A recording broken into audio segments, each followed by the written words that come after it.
আসসালামু আলাইকুম সুপ্রিয় শিক্ষার্থীবৃন্দ, তোমাদেরকে অভিনন্দন। আজকে আমাদের আলোচনা হবে ঢাকা বোর্ড 2022 বল চ্যাপ্টার থেকে। সেই উদ্যোগ আমরা আগে লিখবো, লেখার পরে আলোচনা এবং অঙ্ক মেলানোর চেষ্টা।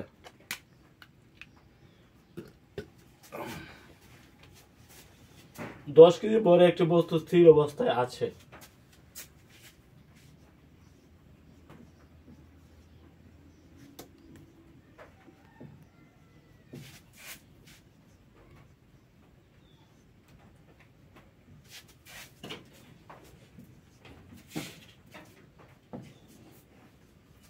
স্থির অবস্থায়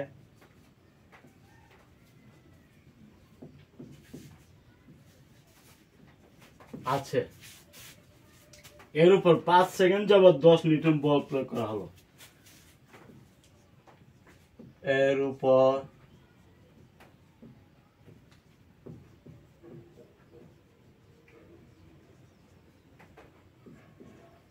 5 সেকেন্ড যাবত 10 নিউটন বল প্রয়োগ করা হলো।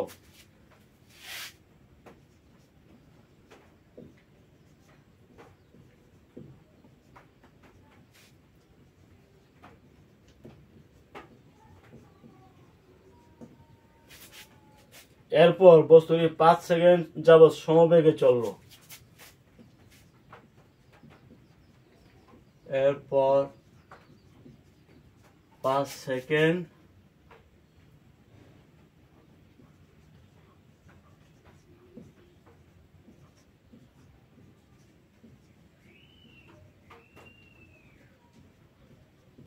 সমবেগে চলল।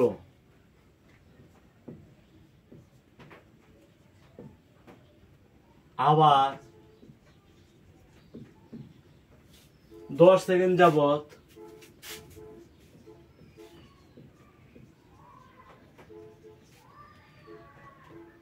পাঁচ নিউটন বল প্রয়োগ করা হলো।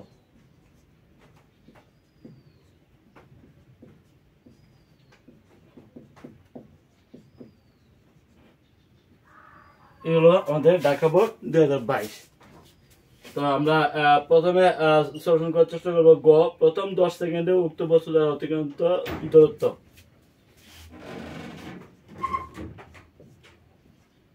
প্রথম 10 সেকেন্ডে 10 সেকেন্ডে উক্ত বস্তু দ্বারা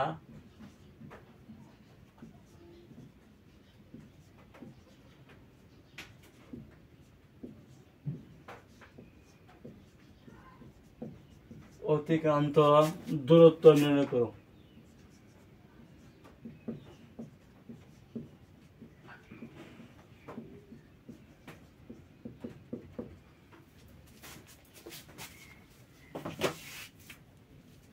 এখানে 10 কেজি পরে একটি বস্তু স্থির অবস্থায় আছে, এর উপর 5 নিউটন বল যদি প্রয়োগ করে, 5 সেকেন্ড যাবত 10 নিউটন বল যদি প্রয়োগ করে, এখানে ত্বরণটা কত আমরা লেখা করি। এখানে প্রথম 5 সেকেন্ড যাবত 10 নিউটন বল প্রয়োগ হলে ত্বরণ কত হবে। আমরা ত্বরণ হলে এফ বাই এম। ত্বরণ কি এফ বাই এম, মানে বল বাই ভর। বল হইল 10 নিউটন আর ভর হইল 10 কেজি। তাহলে আমরা পাইছি 1 মিটার পার সেকেন্ড স্কোয়ার। যখন 5 সেকেন্ড যাবত 10 নিউটন বল বস্তুর উপর প্রয়োগ করা হয় 10 কেজি বলের, কিন্তু তার ত্বরণ হবে 1 মিটার পার সেকেন্ড স্কোয়ার। ঠিক আছে, তো ত্বরণ যদি 1 মিটার পার সেকেন্ড স্কোয়ার হয়, সুতরাং প্রথম 5 সেকেন্ডে বস্তুর অতিক্রান্ত দূরত্ব কত হবে। ইউটি প্লাস, যদি ত্বরণ থাকে ইউটি প্লাস হাফ ইট স্কয়ার নিতে পারবো না, তাহলে আদিবে গেলে এখানে স্থির অবস্থা ইউ সমান 0 মিটার পার সেকেন্ড। 5 সেকেন্ড, ত্বরণ এ সমান 1 মিটার পার সেকেন্ড স্কোয়ার, যেটা আমরা হিসাব করছি। তাহলে আমরা এই ত্বরণে কত দূরত্ব গেল, তাহলে এখানে হলো 0, তাই না? 5 সেকেন্ড, 25/2, তার মানে 12.5 মিটার। প্রথম 5 সেকেন্ডে এই যে 10 মিনিট বল প্রয়োগ করা হলো 10 কেজি বলে, তো এই ত্বরণে গেছে 12.5 মিটার। এখন পরবর্তী 5 সেকেন্ড কিন্তু এটা গেছে সমবেগে, তাই না? পরবর্তী 5 সেকেন্ড সমবেগে গেছে, তো এই জন্য এই প্রথম 5 সেকেন্ড পরে ব্যাগটা কত হিসাব করতে হবে। এইখানে প্রথম 5 সেকেন্ডে ব্যাগ u প্লাস 80, ইউ লাজিক 0, এ কিন্তু 1 metre per second square into time হইল 5 সেকেন্ড, তাহলে আমরা পাই 5 মিটার পার সেকেন্ড। প্রথম 5 সেকেন্ডের বেগ। এখন এই যে 5 সেকেন্ড 5 মিটার পার সেকেন্ড বেগ হইলো, এটা কিন্তু সমবেগে আবার 5 সেকেন্ড গেছে, পরবর্তী 5 সেকেন্ড। আর এখানে যে দূরত্বটা, এটা তুমি you plus b/2 into T এই সূত্র দিয়েও করতে পারবা। ইউ হলো 0, বি এনে 5 মিটার পার সেকেন্ড, 5 সেকেন্ড, ব্যাগ গেছে 25/2, 12.5 মিটার। তোমরা এমনও করতে পারবে, যেহেতু ব্যাগ আছে। আর একটু 0 স্থির হতে ছিল, 5 সেকেন্ড পর ব্যাগ যদি 5 মিটার পার সেকেন্ড হয়, তো you plus b/2 into T এই সূত্র দিয়েও দূরত্ব নির্ণয় করা যায়। আর ইউটি প্লাস হাইব্রিড স্কোয়ার দিয়েও নিতে পারবে, একই রেজাল্ট হবে। যাই হোক, আমরা 5 সেকেন্ডে যে ত্বরণ পাইলাম, সেই ত্বরণের দূরত্ব আমরা নিলাম 12.5 মিটার, ঠিক আছে? পরবর্তী 5 সেকেন্ড কিন্তু সমবেগে গেছে। পরবর্তী 5 সেকেন্ড তারা বলছে প্রথম 10 সেকেন্ড অতিক্রান্ত দূরত্ব, 5 সেকেন্ডের দূরত্ব আমরা পাইছি। পরে 5 সেকেন্ড সমবেগে, মানে এই 5 মিটার পার সেকেন্ড বেগ, এটা 5 সেকেন্ড থাকবে, তাই চলবে। সুতরাং পরবর্তী 5 সেকেন্ড, পরবর্তী 5 সেকেন্ডে সমবেগে অতিক্রান্ত দূরত্ব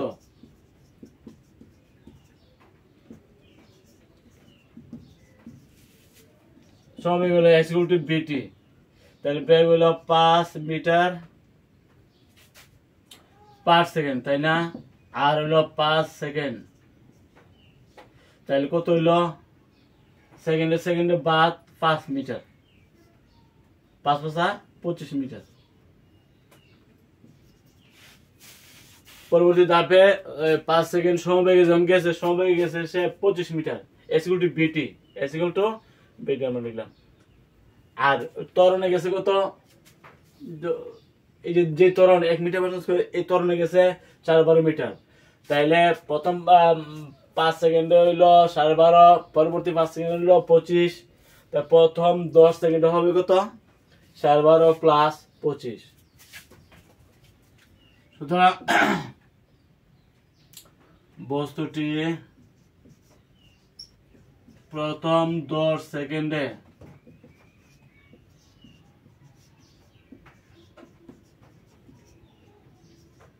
অতিক্রান্ত দূরত্ব, সমত্বরণের দূরত্ব, সমবেগের দূরত্ব, তাহলে এখানে পাইছি 12.5, এখানে পাইছি 25 মিটার, 37.5 মিটার।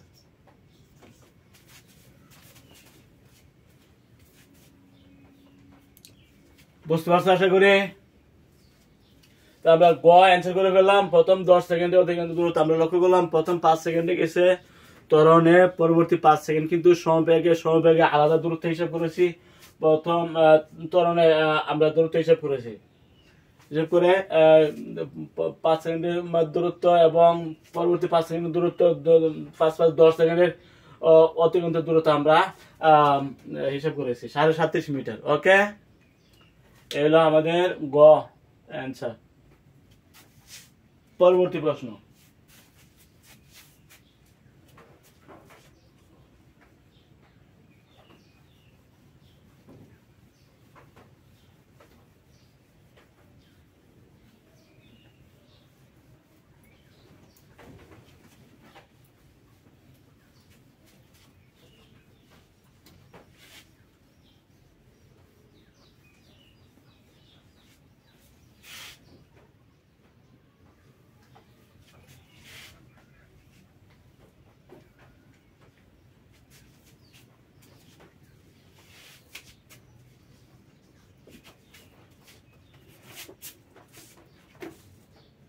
উদ্দীপকের তথ্য অনুযায়ী বেগ বনাম সময় গ্রাফ অঙ্কন করে বস্তুর গতি বিশ্লেষণ করো।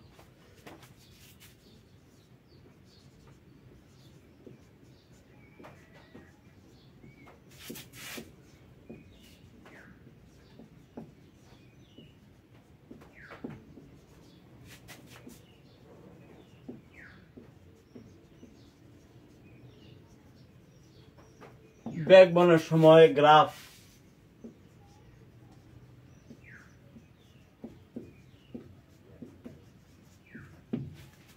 অঙ্কন করে বস্তুটির গতি বিশ্লেষণ করো।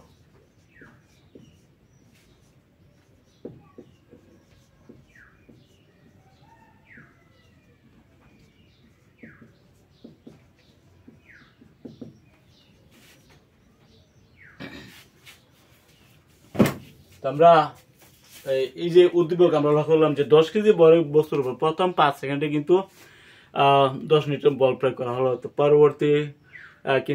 পরবর্তী ধাপে এটা কিন্তু বস্তুটা 5 সেকেন্ড সমবেগে চলছে। তারপর আবার 10 সেকেন্ড যাবত কিন্তু 5 নিউটন বল প্রয়োগ করছে সর্বশেষ ধাপে। 10 সেকেন্ড যাবত 5 নিউটন বল প্রয়োগ করছে। তো ওই ধাপে আমরা ত্বরণটা কত আমরা হিসাব করতে পারি। তো প্রথম 5 সেকেন্ডে তোমার ত্বরণ হলো 1 মিটার পার সেকেন্ড স্কয়ার না, তাইলে প্রথম 5 সেকেন্ড পরে তার ব্যাগ কত ছিল? প্রথম 5 সেকেন্ডে ব্যাগ ইউ প্লাস 80, তার মানে 0 প্লাস, তার মানে 5 মিটার পার সেকেন্ড। প্রথম 5 সেকেন্ডে ব্যাগ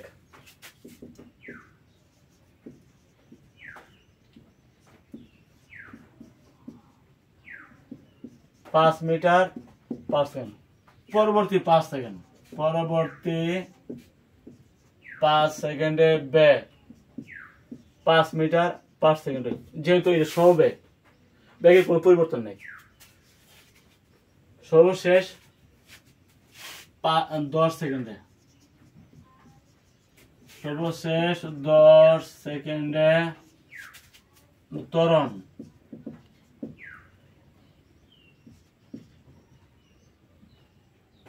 কি হবে? একটু এ3 কত হবে? F/m 10 নিউটন 5 নিউটন সর্বশেষ পর্যায়ে কিন্তু 5 নিউটন বল এখানে প্রয়োগ করছে। 5 নিউটন বল 10 কেজি বরের বস্তুর উপর কত হয়েছে? 0.5 মিটার পার সেকেন্ড স্কয়ার হইল ত্বরণ। এখানে ত্বরণ হলো 0.5 metre per second square. 0.5 metre per second square ত্বরণ যদি হয়, তো সর্বশেষ 10 সেকেন্ডে ব্যাগ কত হবে?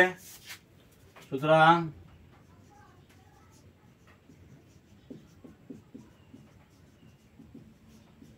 Bag v equal to u plus 80। তখন আদি ছিল কিন্তু 5, তখন 0.5, টাইম হইল 10 সেকেন্ড। আমরা পাইছি 5 plus 10 metre per second. 10 metre per second হলো সর্বশেষ 10 সেকেন্ডে ব্যাগ হইল 10 মিটার পার সেকেন্ড। প্রথম 5 সেকেন্ডে ব্যাগ হইল 5 মিটার পার সেকেন্ড। পরবর্তী 5 সেকেন্ডে ব্যাগ কিন্তু কোনো পরিবর্তন নাই, 5 আছে। সর্বশেষ 10 সেকেন্ডে ব্যাগ কিন্তু 10 মিটার পার সেকেন্ড। এগুলো আমাদের গতিবেগের অবস্থা। এখন গ্রাফ অঙ্কন করার জন্য বলছে, ঠিক আছে? তো আমরা গ্রাফটা অঙ্কন করব। সর্বশেষ 10 সেকেন্ডে কত bag? 10 metre per second.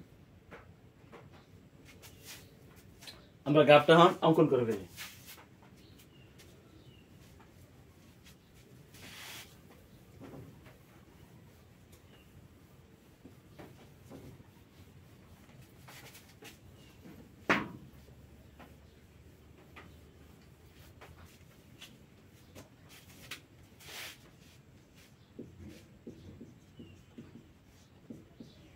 Bag পাইছি আমরা 5 মিটার পার সেকেন্ড।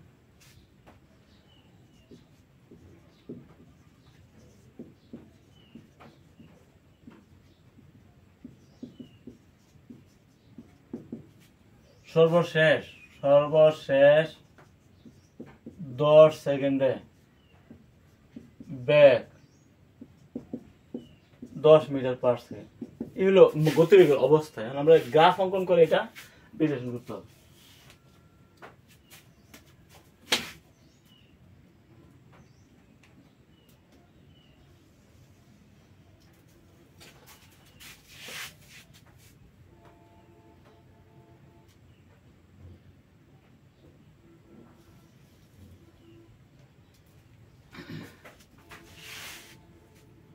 মূলবিন্দু 5, 10, 15, 20।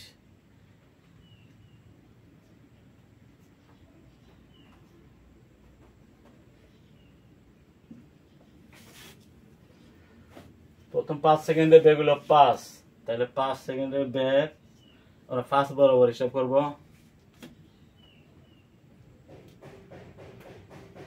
5 বরাবর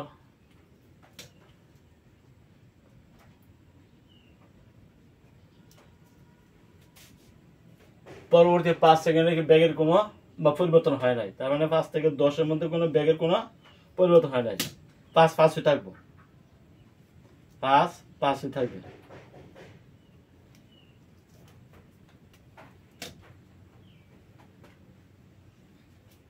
ঠিক আছে, এখানে যেমন 5 মিটার পার সেকেন্ড, এইখানেও 5 মিটার পার সেকেন্ড, কোনো পরিবর্তন নাই,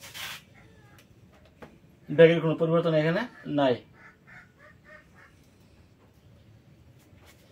এখন সর্বশেষ 10 সেকেন্ড, 5 5 10, 15 থেকে 20, এখানে 5 এখানে 5, এই 10 সেকেন্ড কিন্তু তার ব্যাগ হয়ে গেছে 10 মিটার পার সেকেন্ড।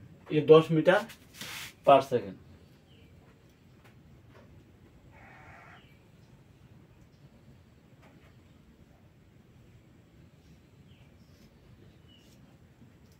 তাহলে এখানে আমরা 10 বরাবর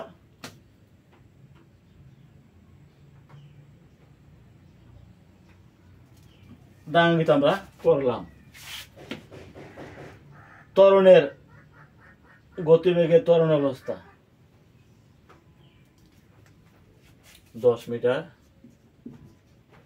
পার সেকেন্ড বেগ, এখানে কিন্তু 5 মিটার পার সেকেন্ড বেগ ছিল। এখানে এখানে এখানে যেমন 5 মিটার পার সেকেন্ড বেগ ছিল, এখানেও 5 মিটার পার সেকেন্ড বেগের কোনো এই যে প্রথম 5 সেকেন্ডের পরে কিন্তু তার বেগ ছিল কত? 5 মিটার পার সেকেন্ড। এটা আমরা দাঙ্গিত করেছি। পরবর্তী 5 থেকে 10 সেকেন্ড পর্যন্ত এখানে বেগের কোনো পরিবর্তন হয়নি। সর্বশেষ 10 সেকেন্ড, এই এখানে 5 5, অর্থাৎ 10 থেকে 20 সেকেন্ডের মধ্যে বেগ বাইরে হয়ে গেছে 5 থেকে 10 বা 5 থেকে 10 আমরা হিসেব করেছি। এই হলো বেগ সময় লেখচিত্র।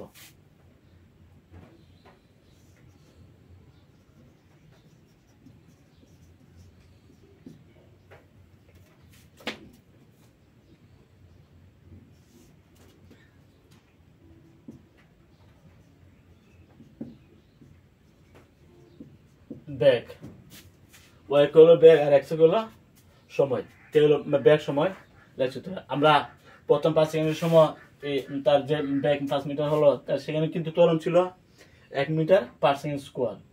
পরবর্তী 5 সেকেন্ডের সময় বেগের কোনো পরিবর্তন নাই, তার মানে এই ক্ষেত্রে ত্বরণ হলো 0। আর সর্বশেষ 10 সেকেন্ডের সময় বেগ কিন্তু 5 মিটার পার সেকেন্ড থেকে বাইরে হয়েছে 10 মিটার পার সেকেন্ড, সেখানে ত্বরণ কত ছিল? 0.5 মিটার পার সেকেন্ড স্কোয়ার। এখানে ত্বরণ হলো 0.5 মিটার পার সেকেন্ড স্কোয়ার, বেগ কিন্তু 5 থেকে 10 হয়ে গেছে, তাই না? আর এখানে প্রথম 5 সেকেন্ডের সময় বেগ 0 থেকে 5 মিটার পার সেকেন্ড হয়ে গেছিল। এলো বেগ সময় লেখচিত্রের অবস্থা, গতিবেগের অবস্থা। ঠিক আছে, তারপরে প্রশ্ন তোমাদের, আবর্ত ঘর্ষণ কাকে বলে?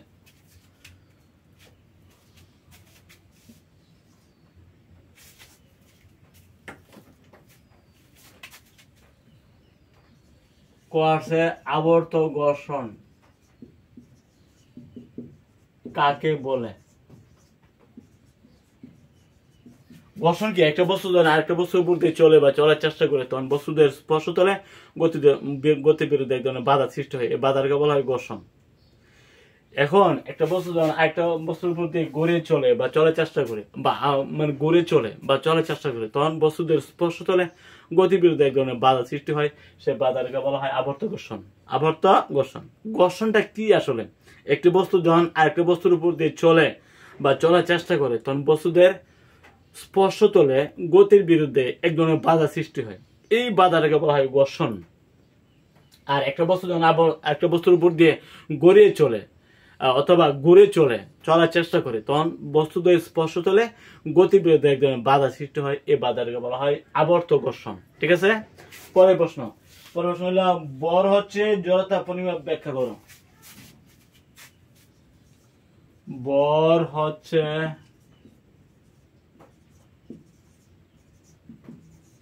জড়তার পরিমাপ ব্যাখ্যা করো।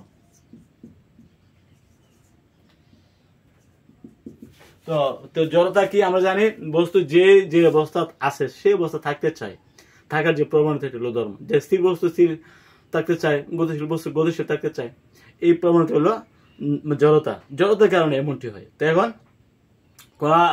বস্তু বর যদি বেশি হয় তার জড়তা বেশি হয়। তার কারণ কি? বর যদি কম হয় তখন অল্প বল প্রয়োগ করে কিন্তু এটাকে স্থানচ্যুত করা যায় বা বিচ্যুত করা যায়। কিন্তু বর যদি বেশি হয়, বেশি বল প্রয়োগ করার পরও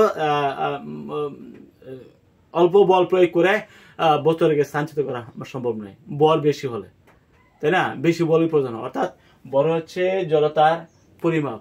জড়তার পরিমাপ। বর বেশি হলে তখন দেখা যায় যে বল বেশি প্রয়োগ করে এটাকে স্থানচ্যুত করা সম্ভব নয়। আবার বর যদি কম হয়, অল্প বল প্রয়োগ করে এটাকে স্থানচ্যুত করা সম্ভব। বর যদি বেশি হয়, অল্প বল প্রয়োগ করে এটাকে স্থানচ্যুত করা যায় না। অর্থাৎ বর হচ্ছে জড়তার পরিমাপ। জড়তার পরিমাপ। আগামী ক্লাসে আমন্ত্রণ জানিয়ে এখানে শেষ করছি। সবাই ভালো থাকবে। আলহামদুলিল্লাহ।